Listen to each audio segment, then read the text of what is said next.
Hello, my name, my age.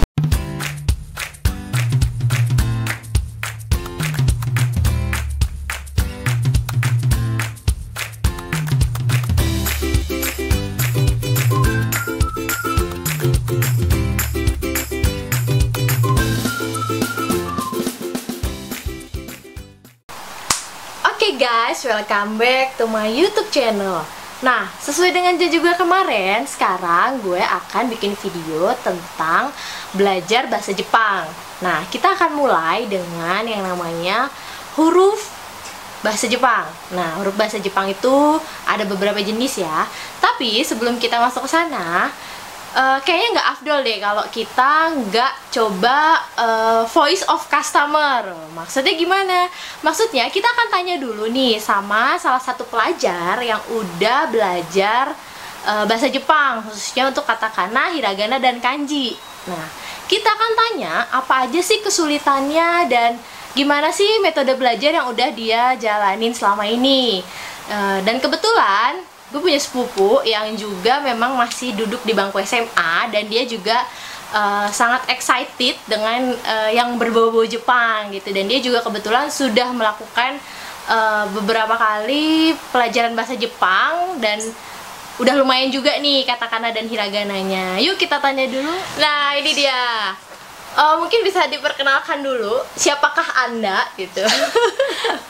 Halo, di sini nama saya Jihan. Oh iya, namanya Jihan. Jadi Jihan ini yang tadi gue bilang, dia adalah sepupu gue yang sekarang naik kelas 2 ya? Ya. Oke, naik kelas 2 SMA. Dan kebetulan dia juga sangat amat menyukai dan excited dengan yang berbau Jepang, bener ya? Benar. Oke. Nah, Jihan udah pernah belajar bahasa Jepang sebelumnya? Sudah sama sensei langsung. Oke. Oh ya, kemarin karena ada pertukaran, bukan Guru. pertukaran, ada guru ya, Ya. guru dari orang Jepang langsung. Jadi kebetulan di SMA-nya itu ada program mendatangkan guru atau native speaker dari Jepang, bener ya? Bener. Berapa lama tuh? Nah, kurang lebih 6 bulan kalau nggak ada corona. Oke, berarti kurang lebih 6 bulan.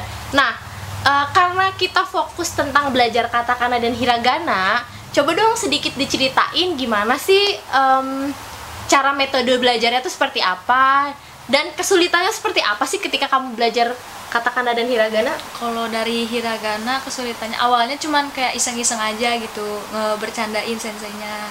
Lama-kelamaan kayak enak ya, rame gitu. Terus metode pelajarannya kayak ya bawa enjoy aja gitu, apalin berulang-ulang walaupun banyak yang sama. Tapi lihat gimana cara penulisannya kayak gitunya, pasti ntar lama-lama juga kalau udah sering mengubah bahasa Jepangnya dari romaji ke hiragana, kayak ntar juga pasti bisa.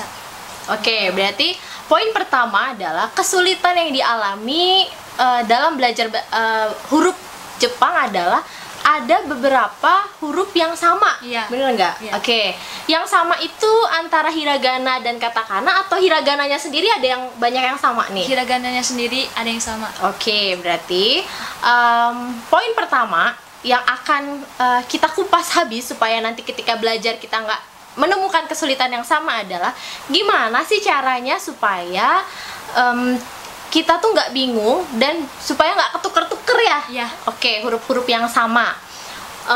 Ada lagi nggak kesulitan lain ketika kamu belajar hiragana atau katakana? Sulitnya itu kayak tulisannya tuh harus sama semua, nggak boleh ada yang gede satu, kecil satu, nggak boleh.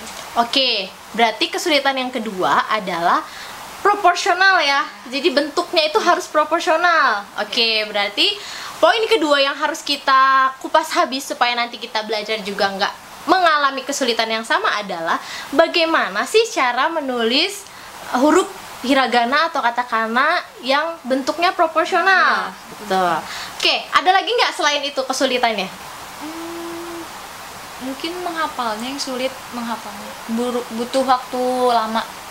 Oke, nah berarti poin yang ketiga adalah yang perlu kita kupas habis supaya nanti tidak mengalami kesulitan yang ketiga ini adalah gimana sih cara menghafal stepnya Iya, lebih. supaya nggak lupa, bener Iya, ya? iya, iya. Karena rata-rata itu ketika belajar hiragana oke hafal ya, lanjut ke katakana, Udah, nanti itu katakananya hafal, hiragananya lupa. Lupa. Oke, itu ya. Jadi ada 3 poin.